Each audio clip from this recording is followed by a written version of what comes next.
you will find us airing our views here on the Spanglish World Network on Zingo TV channel 250. Please remember to download the Zingo TV app at the respective app stores for iOS and Android devices. While you download, make sure you rate and leave a comment. Both apps are absolutely free. Zingo TV is available on Google Chromecast, Amazon Fire, Fire TV sticks, Roku sticks, and also on all smart TVs 2016 forward. Now on Candid Frank Live, joining me as usual, Aaron William Freeland. Hi, Aaron. How are you doing? I'm doing well. How are you, Frank? Good, good. I'm just getting over the cold, and my radio voice is really is still kicking in. Not that I didn't have a deep voice to begin with. And this isn't put up. This is the way it sounds because of the cold I'm finally getting over. All right, let's start with the big news, and that, of course, is the Canadian Football League. Did you watch the game last night? I did see some of it. Yes, I I realized watched. I watched shortly all. into the.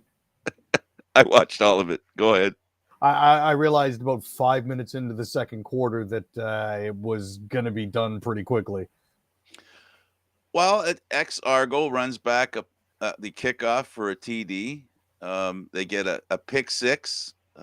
They get a touchdown. Every facet of the Montreal game was working, and Saskatchewan's vaunted defense just the best linebacking core, a set of DBs to challenge any in the Canadian Football League, and they could not stop our buddy here on the show, Trevor Harris, from leading his team to a pretty serious victory, 37-13. Saskatchewan scored a TD late, so the score almost was a compliment to Saskatchewan. I know Saskatchewan fans could not believe it. No, they were definitely expecting better. The fact that David Cote was perfect as well definitely helped. And Shaq Evans going down to injury in the first quarter, I don't think helped the Riders any either. But they No. find themselves in a bit of a pickle right now. They're 2-1, which isn't bad, but at the same time, it's not where they could potentially be. They look Well, very human. they did, So and of course Montreal was hungry. yeah. They lost the game they maybe should have won. Hamilton goes to Winnipeg, to the place where the banner lays for the Grey Cup championship that Winnipeg won back to back, and of course Hamilton the victim of those victories. Winnipeg sits at 2-0. Hamilton the reverse, 0-2. I think it's safe to say that Hamilton will be motivated. Oh, most definitely. I've got a little timer in the corner of my screen here that says 2 hours and 26 minutes until kickoff. So I'm anticipating this a little bit myself. But this is Absolutely. one of those things where you want to see if Hamilton can bounce back during the regular season. And if they can, is that any indicator towards playoff performance? I'm generally inclined to say no on that score.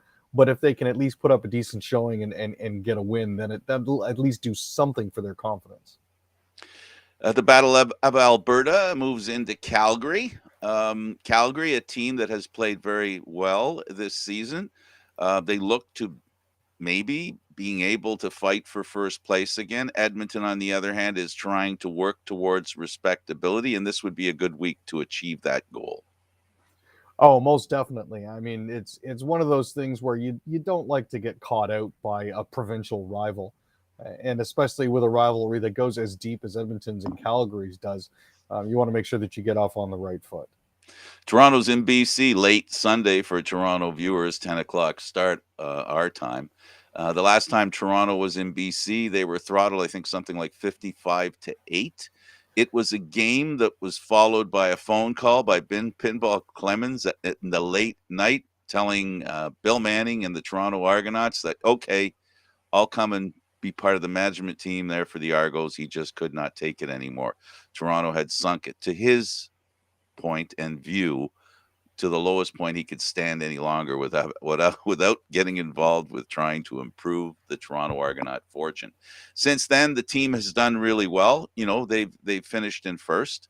Last year, unfortunately, lost the semifinal before the Grey Cup in a game that they could have won. So this is going to be a very interesting game for a couple of reasons. We get to see how two Canadians do against the Toronto Argonauts, the two quarterbacks, and Andrew Harris is going kind of back home again. Yeah, and it'll be good to see. Watching the Argonauts take them on, just to see if maybe they can't improve over their previous result.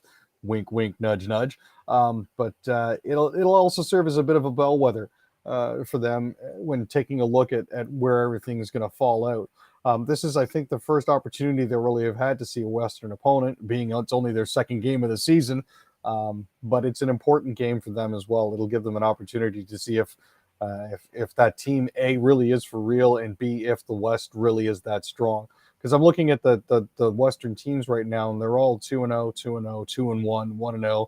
The only exception is, of course, Edmonton, who tried to do significant retooling in the offseason, but I don't know if they're going to land on their feet on this one because they're sitting at 0-2. It's gonna be tough for them. Let's talk about other CFL news, Aaron. And you've got for us news of a former CFL player, Joshua Bowden. Really horrible news. Yeah, this actually stems from a murder that happened in British Columbia back in 2009. He was found guilty of second-degree murder in the death of Kimberly Hallgarth in the Burnaby home she shared with her 3-year-old daughter. So he'll be up for sentencing with no chance of. Sorry, he has been sentenced to killing his ex-girlfriend to life in prison with no chance of parole for the next 14 years. Lions sign wide receiver Shea Ross. So this is one of those. This is one of those things where it looks like they're looking to address a need. Now, Shai was selected in round 5 by Edmonton in the 2019 CFL draft. He played 21 games with the Elks. His most productive campaign came in 2021 when he had 27 receptions for 360 yards. Sorry, 369 yards and 4 touchdowns. So it'll be interesting to see what he can bring with them. Yeah, and then they also released Mika Awe, a victim of the cap. I think would be the fairest statement. Yeah, it does look to be that way. He's always a good, dependable player. It just looks like they just weren't able to fit him in this year. NHL officiating back under the microscope. I mean, Tampa. I think it's hilarious that the coach at Tampa is so livid. They lost the game because there should have been a penalty called on the winning goal. I seem to recall Game 7 with Toronto. A penalty I call was missed and a goal was scored, and they won the hockey, and it was the winning goal. Yeah, there were 7 Lightning players on the ice when they scored against the Maple Leafs at that point in time. I also remember an incident. I believe it was a conference final again versus the New York Islanders, where Tampa also had too many men on the ice. However, before people get all too bibbledy about this, Rule 70 states that if a player is within 5 feet of the bench, he is technically considered to be out of the play and off the ice. So in And this in that particular, at that moment too, Aaron, there were 7 Tampa Bay players on the ice as well. yeah. Now it had been pointed out that there were 6 Colorado players, but yes, if you look at the full ice, there were actually 7 Lightning players on the ice as well. And this is one of those situations where lacrosse tried to find a way around this by painting a Yes. change box on the floor. Hockey has the same sort of thing, only it's not painted. So you're free to get onto the ice as long as the other player is within 5 feet of the bench, and as long as the puck doesn't come through anybody's skates. In this particular case here, Colorado was heading back down the ice. McKinnon was heading off up the ice. The play had already passed him by. His back was to it. He was not in the play. Now, there were other things that were missed. A significant number of hooks in on the hands. I saw a couple different trips. I mean, it's one of those things where there were a lot of ticky-tack calls that were missed by the referees, but everybody seems to be focusing on this one egregious error that isn't really an error.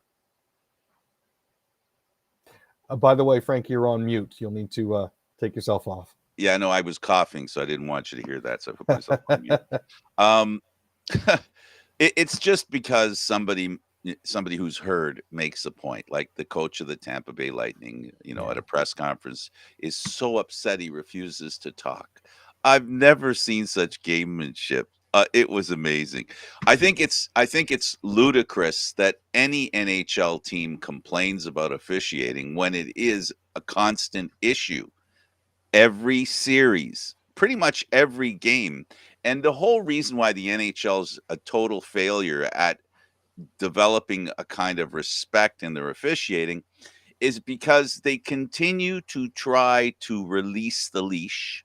You know, if you're a dog owner, I'm a dog owner. You release leash, the dog's going to go to the end of the leash, right? That's what the dog's going to do. Yep. Mind you, sometimes the dog on his own will stop and you'll catch up to the dog. But the point being, they're not going to go any further than you let them. So if you call penalties, I enjoyed when they came up with these rules and said, if you hit a guy in the head with your stick, it's high sticking.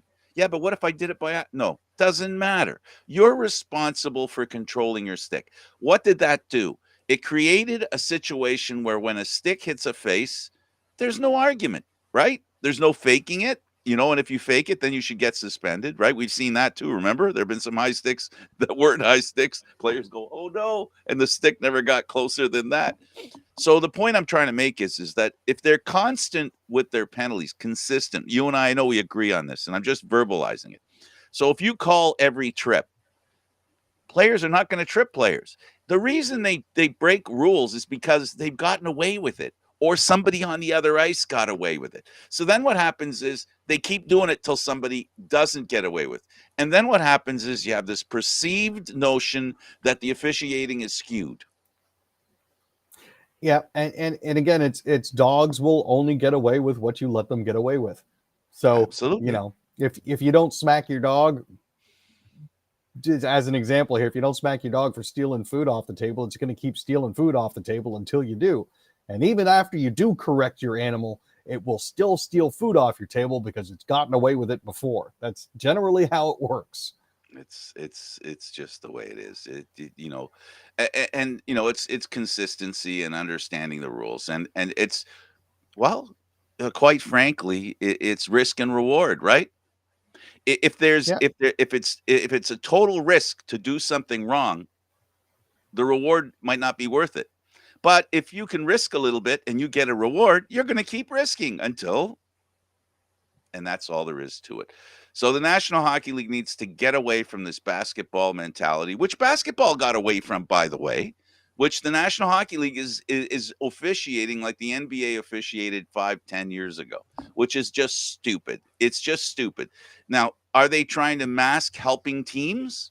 Whether they are, whether they're not, what happened in the last game? We just discussed Tampa Bay benefiting from the same call in different games. But if you only look at game, the last game with the Stanley Cup final, the people are going to say, "Wow, Tampa's getting abused by the officiating." Well, if they don't make those silly kind of calls, and if I can specifically address the thing with the too many men on the ice, most of it has to do with the fact that players, when they're going off the ice, look like they're skating on a river. You know what I mean? They're not trying to get off this. Which is why it's hard to give them a penalty because clearly they're not in the game. Clearly they're not playing, right? They're not in the game. So maybe we should get them to show a little more effort to leave the ice. And they have to, it almost has to become like wrestling, when, tagging and wrestling, it almost has to become something like that, where you go off the ice and you have to touch the boards before the other guy goes off. That would open up the scoring too, by the way. Oh, definitely. If you couldn't get on the ice until the preceding player got off, yeah, no, it that would change things enormously. You might actually find it slowing down to the point where you only have line changes at whistles. So we'll see. And what does that mean? More tired, more prone to mistakes. Maybe that's what they should do. And the only thing I'll say that why I might take the devil's advocate in that position, you don't want a hectic situation with those blades flying in the air, No. in the exchange. So there's that too, right? Where players take their time because they want to hop on the board safely as well. So there's that to think about as well. And I'm sure there's people out there who have lots of other reasons why that's not a good idea. But the point is, players should make more of an effort to leave the ice, or they should give him a penalty. See, if they gave the guy a penalty for taking his time, like maybe just a 5-minute misconduct, not a man advantage, but you get a 5-minute misconduct, you can't go back on the ice again, or just a penalty. Basically, they have Interesting. to do something about that, right? To to stop the perception of favoritism. The National Hockey League does a terrible job of establishing they don't have favoritism as part of their officiating because of the inconsistency. That's the way it works. Well, that's my tirade for today. Okay, it was nice talk. Oh no, we got a few minutes left. All right, so so we got Bergeron reportedly returning to the Bruins on a 1-year deal. There was some concern that he wouldn't be coming back. Yeah, the thinking was that he was actually going to be retiring at one point, but it looks like Boston is going to be having their captain back. Now, he only had 65 points in 73 in 73 games this season. He got 7 points in 7 playoff games. I do want to apologize for the Maple Leafs fans that are out there. Unfortunately, this is another aging star that Toronto will not be getting. I have a feeling he's going to be retiring as a Boston Bruin. But he is the winner of the Frank Selke Trophy, given to the forward who demonstrates the most skill in the defensive component of the game for a record 5th time this year.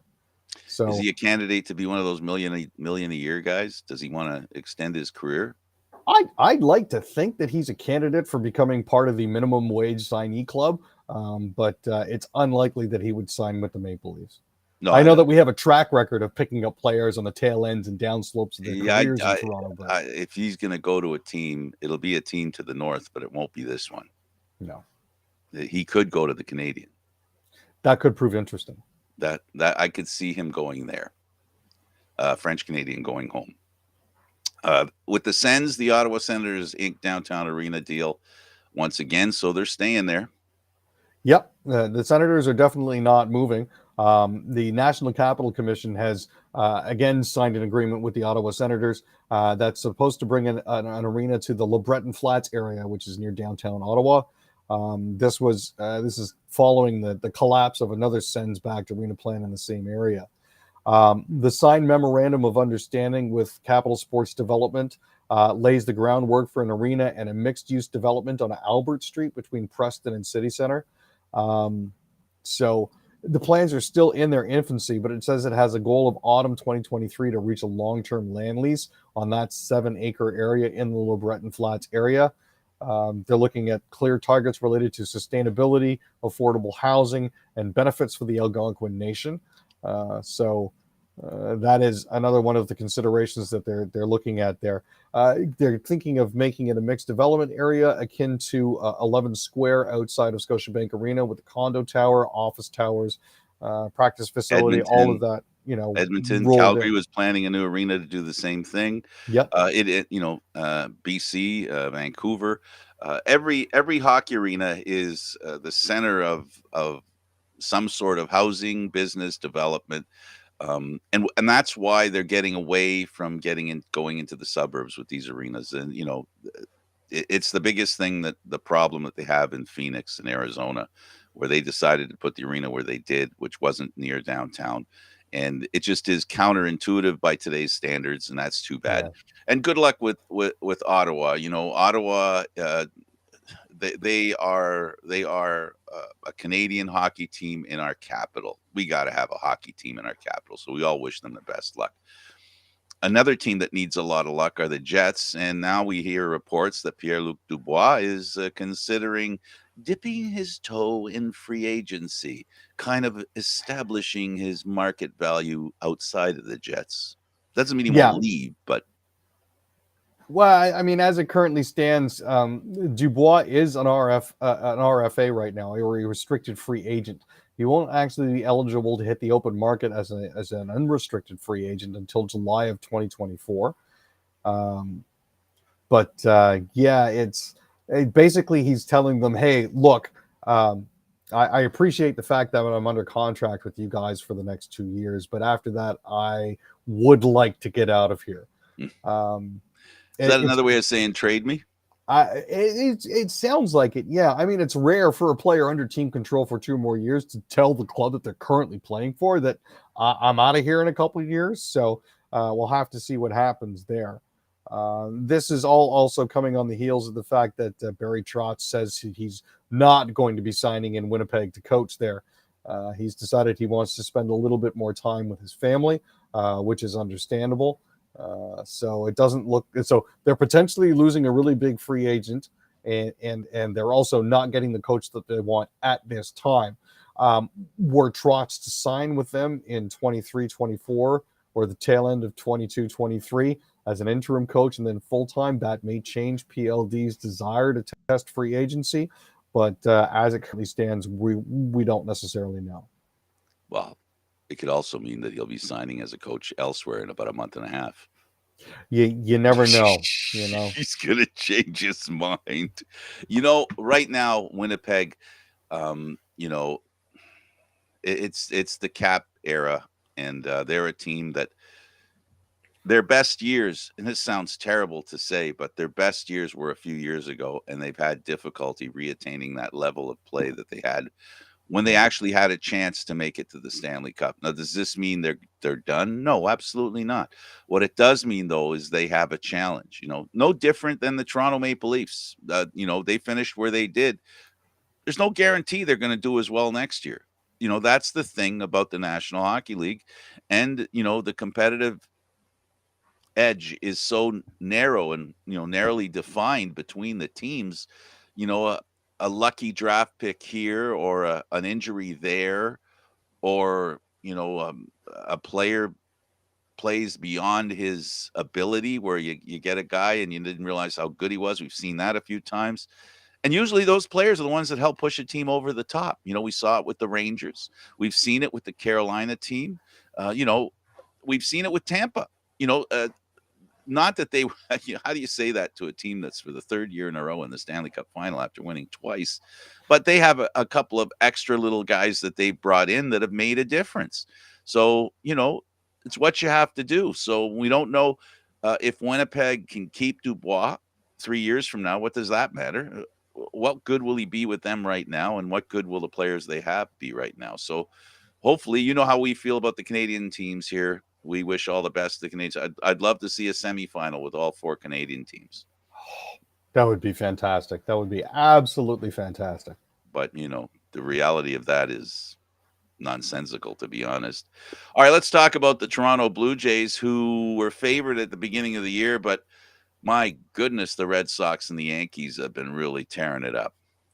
Oh, I tell you, I mean, we do find ourselves in second place again, which is, where we've been before, and we continue to be. The Yankees appear to be running away with everything all again. The evil empire and the George Steinbrenner rule is in full effect. We're going to outspend everybody to get where we want. So that it is what it is. But Bo Bichette's finally making a little bit of noise, so that's good to see. He finally popped himself a grand slam. Now, he's had 9 strikeouts in his last 4 games. He went down in a key spot in Tuesday's 7-6 12-inning loss. He entered this game batting .258 with a .722 OPS, which is okay. It's passable. But, at least this time around, he had a chance to do something for it. He's been on a bit of a cold spell. I know that a lot of people have been talking about pulling him out of the field and just letting him DH for a while until he sees his way through it. But even then, that was getting to be a bit of an issue because he wasn't hitting as well as he possibly could have as well. So the fact that he finally managed to get a little offensive pop in there is fantastic for him. Hopefully it does wonders for his confidence and gets him rolling again. Yeah, and then the Yankees are going to be signing somebody who they decided not to sign, an Aaron Judge. Another Aaron.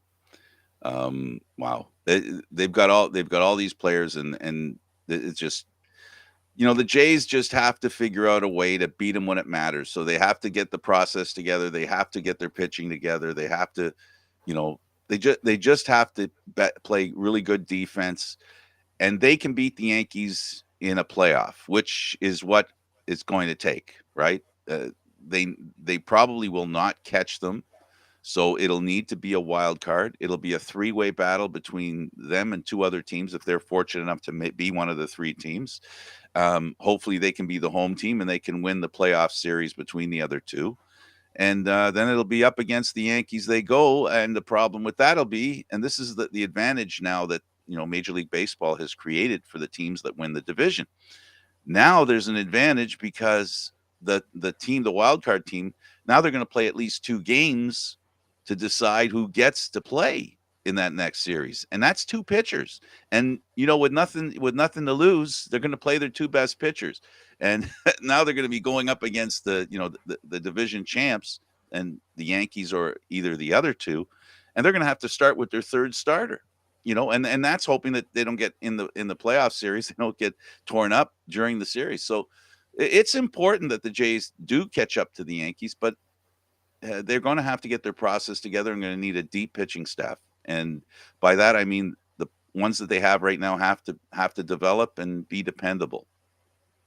Now, word coming down the line, Frank, is that Judge had actually settled on $19 million for this particular year. That's all? Yeah, but no, it's not this year. Go ahead, keep reading. No, it's a $19 million contract for 2022. And then he's got another contract that's going to be interesting. Yes, so that the Yankees and him were $4 million apart. The Yankees were valuing him at 17. His agent was valuing him at 21. So they said, we'll split the difference.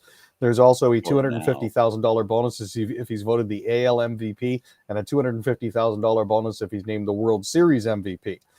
Anything past that, unfortunately, hasn't really been discussed at this point. He did turn down a 7-year, $213.5 million extension. But we're not sure where it's going to go from here. So. Oh boy. He could be a $30 million guy. He really could. It's just amazing. So in the NBA, 2 Canadians are drafted 9 and 10 overall. Amazing. Yeah. So Benedict Mathurin and Shaden Sharp actually went 6th and 7th in the NBA. Sorry, yes, you're right. 6th and 7th. So what happened basically was the Pacers decided that they were going to draft Mathurin, who's a 20-year-old from Montreal. He played with the University of Arizona. He was selected by the Pacers in 6th. And then the Portland Trailblazers took a chance on Sharp, who's from London, Ontario, who hasn't played a single college game yet. So it's really interesting to see that these 2 Canadians are going 6 and 7. It says something to their talent and also to the development of basketball in Canada when we're getting to a point where we're having Canadian players drafted as high as they were in the first round. So glad to see that. And in places like London. Right. Like, you know what I mean? Like, not that it shouldn't be. Don't get me wrong. A lot of great baseball players came out of London. Athletics are good in London. They're great. In track and field, DeGrasse, COVID? Yeah, he's missing nationals. Apparently he's got one of the multiple versions of Omicron that's going around. So, he apparently contracted this between his last win at the Diamond League event in Oslo and returning to Jacksonville.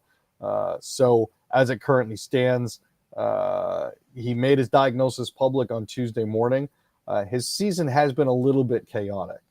It's been ups and it's been downs, mostly downs. So this is hopefully a chance for him to sit back, take a little bit of time, collect himself, and then go back into the season with a little bit renewed purpose. Because again, like I said, he seems his season hasn't been as consistent as he would have preferred it would have been. The owner of Montreal, Vernon Adams, and a couple of other players came home from Toronto with COVID. Just thought I'd throw that in. That wasn't part of what we're going to talk about. Did you survive the visit to BMO? I did, yes. I didn't have an issue with that at all. I was actually a little bit worried about coming back from Montreal, but that doesn't seem to have been an issue with either. So, all things considered, mass events, outdoors, rain, wind, sun, all of that. So far, knock on wood, COVID-free. We'll have to see how that continues to go. Stay healthy, my friend. Of course. Patrick Brown requests membership to look into Polyvert, some sort of email. Flesh that out for us, bud. Sure. So basically what's happening here is he's raising concerns about emails that are being sent out to other party members by Pierre Poilievre. John Reynolds sent a letter to the party's Leadership Election Organization Committee requesting that it investigate emails sent by Pierre Poilievre's campaign ahead of last month's deadline to sell $15 memberships to supporters. Apparently, Poilievre is claiming that he alone, his party, his group in the party has sold nearly 312,000 memberships, including 120,000 in Ontario. But they said, look, Brown's campaign has received a number of complaints from members, PC members, who said they purchased new memberships after receiving what appeared to be an official-looking warning from Poilievre's team that their membership status was incomplete. So the email that they received specifies that it is directly coming from Pierre Poilievre's campaign. So they're trying to see if Pierre hasn't been scamming some folk into paying double.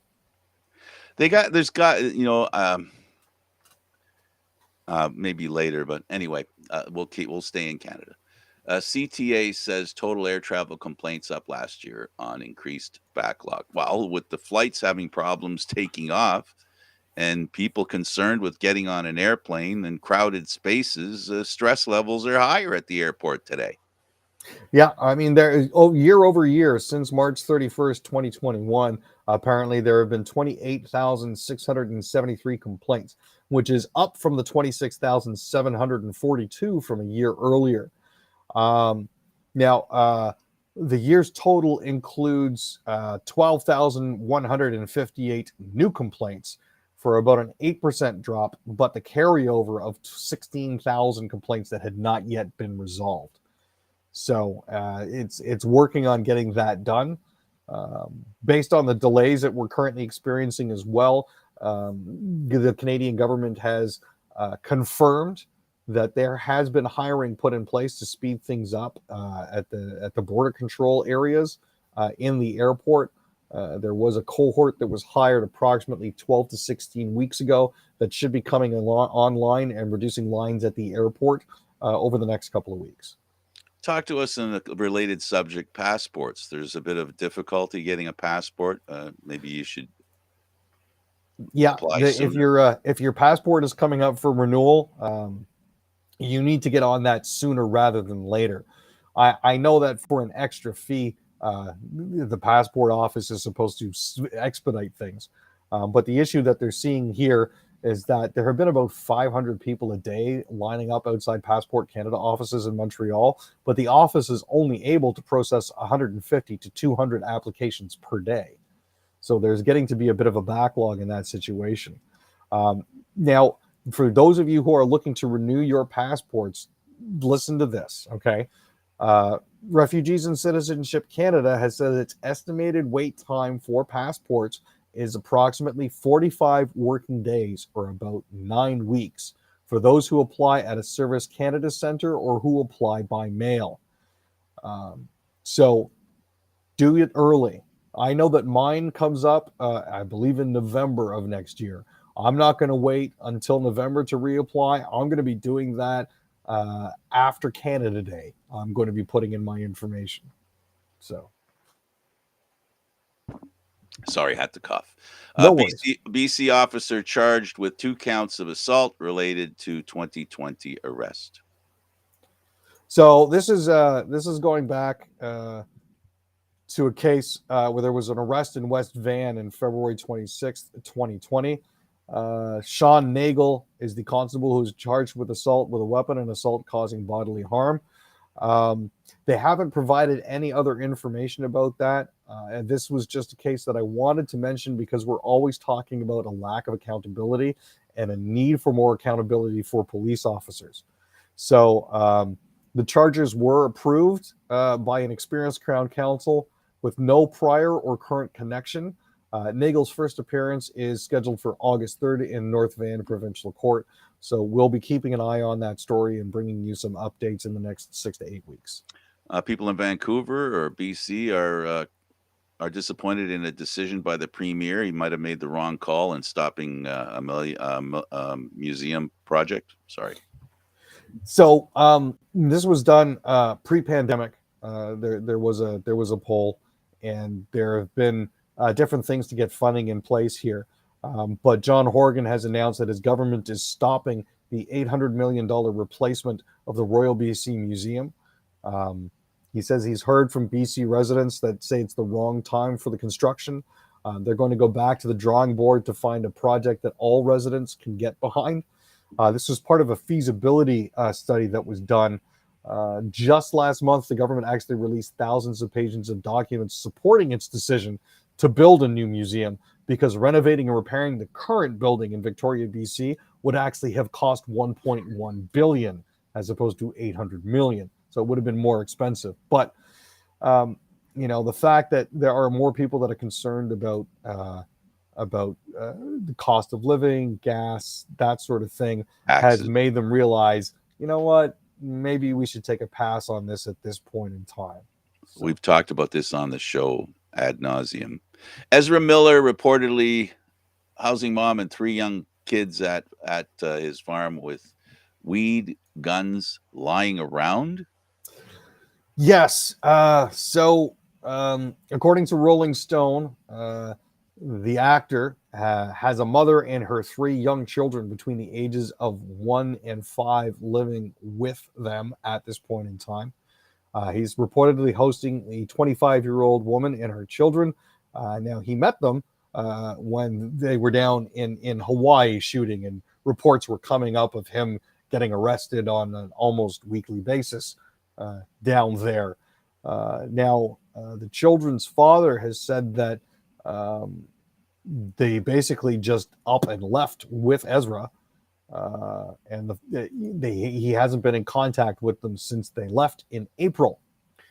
But apparently, one of the children, a 1-year-old, actually found a bullet on the floor and was caught chewing it.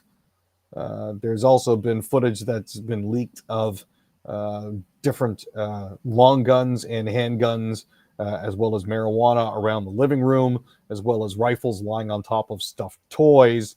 The interesting part here is that Child That Services wasn't has gone through. that Well, wasn't Child interesting. Services has said, it's actually not a problem. Apparently, the children are looking well, so they've apparently learned the value of spot cleaning before the fuzz get there.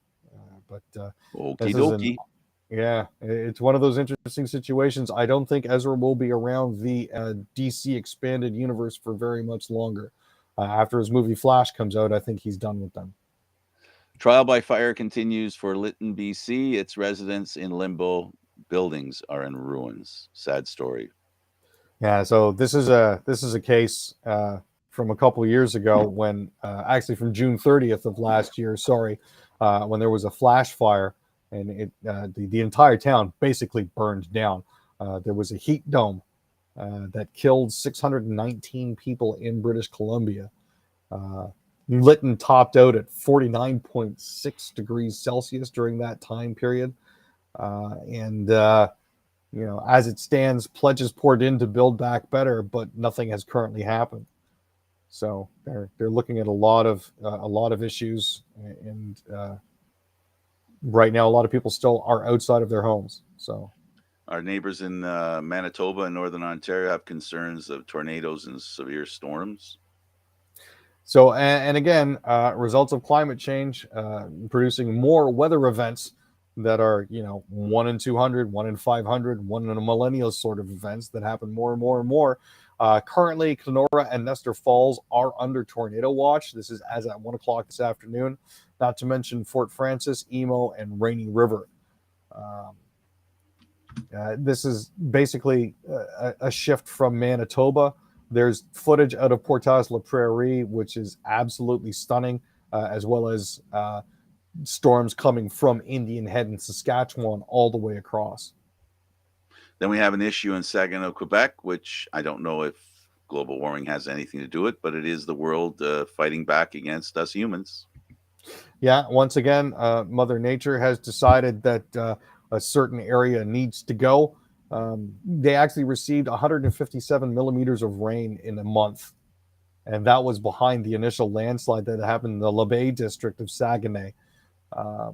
So what we're looking at now here is there are about 200 people that were forced from their homes after a landslide on June 13th. So just a couple weeks ago. The province has said that they're willing to pay up to $375,000 for people whose homes were demolished, and will provide a daily living expense allowance of $40 for each evacuee. I don't know what hotel prices are like in that area, but $40 a day for each evacuee seems like barely enough for you to get a bite to eat. Wow. So, Let's go over to the United States, and the biggest news coming out of there is the Supreme Court overturns Roe versus Wade. so this is something that they floated as a trial balloon, and apparently not enough people reacted negatively. But as Well, it stands, the Supreme Court has overturned Roe v. Wade and says states can now ban abortions. That's on them. yeah, no, that's terrible. And also, the Prime Minister, while in Africa, he weighed in on the situation, advising all Canadians that things aren't changing here. This is, some suggest in the United States, they say as much as 150 years in reverse. This law will take them, and what maybe isn't concentrated on same-sex marriage and interracial marriage was part of the conversation, and and I'm looking at the guy that's saying it. He's in an interracial marriage. The judge that wrote this ruling that opens the door to that kind of stuff is in an interracial marriage. So it's the Supreme Court. There's talk that it's political now. It isn't just about the Constitution. It's about promoting, parties as opposed to principles, and that's too bad.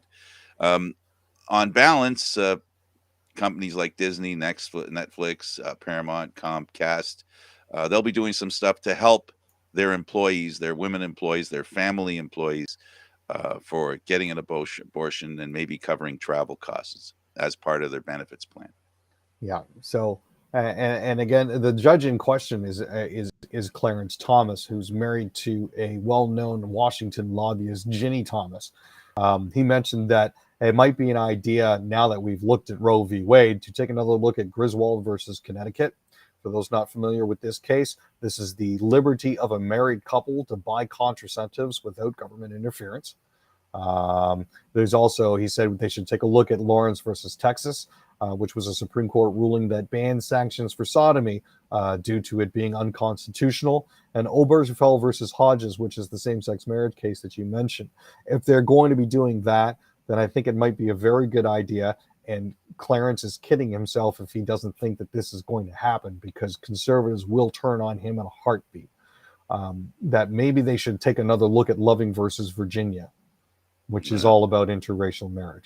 So, for the record, I would like to state overturning Roe v. Wade is one of the dumbest decisions that SCOTUS has ever made. Revisiting Griswold versus Connecticut, Lawrence versus Texas, Obergefell versus Hodges, and Loving versus Virginia would plunge America back into a civil rights dark age. This is not something that ever needs to happen. Banning Well, abortions doesn't stop abortions. It only stops safe abortions. well, exactly, and yes, I agree with you. I'm going to let you have the say on that. And the only thing I'm going to say about the Supreme Court is that 3 of the judges that are on there made it sound as though Roe versus Wade was an institutionalized law. In other words, it was sacrosanct. It was safe. It wasn't. They would not change it. Well, that didn't last long. Yeah, no, When and judges start lying to your face, I think it's, and then you're going to get people defending the judge and say, "Well, that's not exactly what they said." they Okay. perjured themselves. When judges Literally. I can't mean, be they were under trusted. oath during confirmation hearings saying things about Roe v. Wade and what Yeah, they but in would my do and what they opinion, would not judges do. don't have to be under oath to tell the truth. I think if nothing else, judges should be honest. Kind of Wow. judge They should honest. also be sober, but that's neither Jeez, here nor there, Frank. I don't know. I don't know. Okay, Amazon is providing 23 million for affordable housing in Seattle. I guess part of the deal, them moving in there. Yeah. So as part of it, to help minority-led organizations build or preserve more than 500 new affordable housing units, Amazon will be kicking in $23 million to that, to an attempt to ease a severe housing crunch that the industry basically has helped create. The commitment actually comes from Amazon's Housing Equity Fund, which is a $2 billion initiative launched in January of 2021. Um, So far, this initiative has invested more than $1.2 billion to create or preserve 8,000 affordable homes across 3 regions where the company has offices. Specifically, we're looking at the Puget Sound warehouses. We're looking at our warehouses in and around Arlington, Virginia, and in Nashville, Tennessee. Now, the problem that we have here is high salaried tech companies, specifically in Seattle, where a lot of them are located. Well, they pay a lot of money, which means that their employees can afford to pay more for housing, which as a result results in bidding wars, which drives up housing costs. So teachers, nurses, firefighters, restaurants, employees all tend to get priced out of neighborhoods where they used to be able to afford everything because of these high paying companies. So the Yeah. Amazon Housing Equity Fund offers grants and low rate loans to housing providers that help create or preserve affordable homes, with an emphasis on supporting households earning 30 to 80% of that area's median income. Now on to the definition of malicious lying. Um, Donald Trump, once again, people have heard him say, he has used the phrase, and I'm paraphrasing because he said it 2 different times, but it came out the same way, where he said, don't worry, say there was the voting was illegal, and you don't worry about you proving it. We'll just say it, and we'll take care of it, me and the Congress. Basically saying, go ahead and lie, and we'll make hay with that lie. I don't know, Aaron. What does it take? What does it take for people to understand? He's losing the foothold with the Republican Party. But I've already mentioned, and I believe wholeheartedly, that Donald Trump, the people that hate Donald Trump, and I'll say the same thing for Joe Biden. The people that hate those two, they're only two individuals that represent the people behind them, because the people behind them are the ones that put them there. So if you don't like Joe Biden, there's a good chance you don't like anybody that supports him, and the same thing's true for Trump. And I think that's why we have such divisiveness. Our friends in the U.S. have. No, it's entirely possible, and I mean a lot of it comes from a supposed culture of skepticism, where a mantra of a lot of people is question everything. But I think we've gotten to the point where they're questioning so much you can tell them that you need air to live, and they'd say, "I don't believe you," and hold their breath. You Yeah, know, it's I just think unfortunately that um, both sides, and the same thing's true in Canada as well. Just that we have more than two parties, which basically masks the problem a little better, right? Just hmm. a little bit better. The definition between two trains of thought are a little more clear in the U.S. than they are in Canada. And in the U.S., what we have, and I've always tried making this point on this show, and trying to figure out how to make things better and how to have an opinion that helps. All I can say is it's the far left arguing with the far right, and the two in between get caught in the crossfire. And if somehow we can quell both sides of the equation, the ones that create, in my opinion, create the animosity, because I'm for equal rights. I'm for people having all this kind of, all the stuff that we talk about that people should be getting. But when it gets to the point that you're emphasizing a group's rights, you're alienating the opposite side. So there has to be some way of reassuring people that giving people rights who deserve equal rights isn't going to cost you as much as you think. Maybe the reason you're not doing as well, because that's essentially, I'll use this example.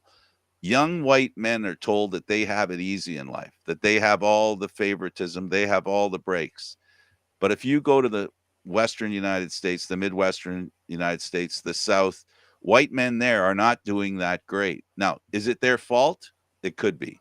Is it not their fault? It could be. But when they're not doing well and they're told how great they're doing, it creates this anger that festers and becomes a problem. So for me, it's so complicated. How do you convince people, and how do you help people to understand the opposing views? Well, and I think this also comes back to a discussion of white privilege and what exactly it is. but white privilege doesn't exist anymore. Eh, No, no, when was no. the last time you saw a white person get shot by the Okay. cops just for See, getting pulled you're over at a traffic defining spot and having a gun? you're defining white privilege in a absolute way. All right, you're being absolute. If there's nothing that can be said about today as opposed to 40 years ago, today it's a lot grayer than it was 40 years ago, Aaron. The leader of the NDP party is not white, is Yes. he? No, I Okay. mean I agree with you. He's not So white. you can't claim white supremacy is everywhere. I It didn't say white exists. supremacy, Frank. I said white privilege. Okay, There's a white difference. privilege. Well, white privilege, white supremacy. It's just tomato, tomato. Wh- you can't, you can't, you can't feed on something of yesterday. They're not hanging black people on Yonge Street. So the fervor for anti-black sentiment in our country isn't because they're hanging black people on Yonge Street.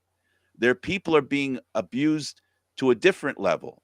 Are you telling me that the way black people are treated in Canada is the same as they're treated in Alabama, in Georgia? Is that what you're telling me? You'd have to ask an actual black person about that, No, I Frank. don't. I don't have to ask them. I don't have to ask them. Are they chasing? Are there people chasing black men down the street and corralling him and shooting him in broad daylight while he's running? You heard about that in Ontario, in Toronto, in Canada? Are you familiar with carding, Frank, and Okay, how that Aaron, works? there it is. That's my point. That's my point. You're calling carding the same as chasing somebody down and shooting them? Is that You're they're equivalent? using the police to systematically dehumanize and reduce I'm an not entire saying that's not population to true. a series of numbers. Okay, This so doesn't happen to white folk. That I happens well, more it often does. to It black does. and indigenous It people of happened to color. me. It happened to me. Well, as you're proud of pointing out, Frank, you're not white, you're Italian. Exactly. But I'm considered white, right? You've told me repeatedly you're not. I'm not. I don't identify as white because I wasn't treated as a white person growing up. Hmm.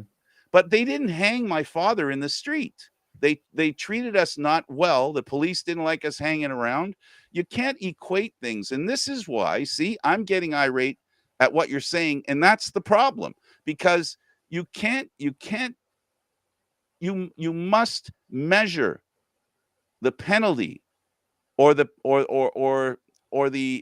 anger based on the action, not on what happened 200 years ago and not what happens 200 miles away. And the problem, Aaron, is the problem we have today is that black people and people of minorities like me, right? We don't like the way we're treated and we want change. All right. That's what I wanted growing up. And black people have that right as well. But a black person can't complain about being hung on the street. They can complain about being carded, but it's not the same thing. It's not the same thing, Aaron. And by saying that, you're insulting me and my intelligence. Because when someone does something, they should be judged according to what they're doing, not what someone else did, not what history is involved in. So when a cop cards a black person, they should be stopped from doing that. But they shouldn't be put 20 years in jail for killing a black person because they did that. We shouldn't react to them like they killed them. They didn't kill them. They're doing something illegal, and the consequence should be measured. It shouldn't be all in or all out. And that's the problem. That's the problem we have today. And that's why I sit here in the middle watching the left and the right. And this is what I see. I see the left wanting to use history as an advantage and people on the right wanting to forget about history. That's what the problem is in the US, and that's what's the problem here as well. People are just we can't be talk to each other at an equal level. We say things that are incendiary. That what you said was incendiary because comparing what happens to a black man in downtown Toronto is not the same as what happens to a black man walking or jogging in Georgia. So we cannot equate those two things. We can learn from them. We can ensure that neither happens, but we should deal with them according to what is actually going on, instead of creating this hyped up anger based on not facts but feelings. And that's what I'm against. And that's my point here. And it's just infuriating. It's infuriating. You really believe then that a cop that cards somebody is the same as a cop that puts his knee on a black man and kills him? You equating those two things? I'm just curious as to how we got here from Roe v. Wade. This is really my bone of contention, Frank, No, because this but entire conversation has all of a sudden taken a hard turn into but Rantsville, and I'm just curious as but to I'm how we asking got you a here 2 minutes question. before I'm the show's asking, supposed to end. but okay. But listen, I just asked a simple question. And because you're not answering it, that's what creates the anger. Okay. The simple answer is the two things aren't the same. The two things deserve different punishment. That's how I feel. Thanks for watching, everybody. I really appreciate you being here. It's about time that we equated punishment based on the act, not on what we want to do because it's politically uh, beneficial. That's my point. And it's just ridiculous in my opinion. That's all. And we're never going to get to the middle because the outsides are killing each other. Aaron, Well, thank you for clarifying that, Frank. I appreciate that. Oh, you're welcome. I'm Candid Frank Stanisci. Thank you for watching Candid Frank Live, Aaron, Mondays, Wednesdays, and Fridays at 8 p.m. Eastern Standard Time. This show can also be heard on the Spanglish World Radio Network. For Candid Frank Live, other news, entertainment, and sports programming we offer, please check out SpanglishWorld.ca. Spanglish World. Watch it, hear it, read it, download it, and live it. Thanks for watching, everybody. Ciao for now.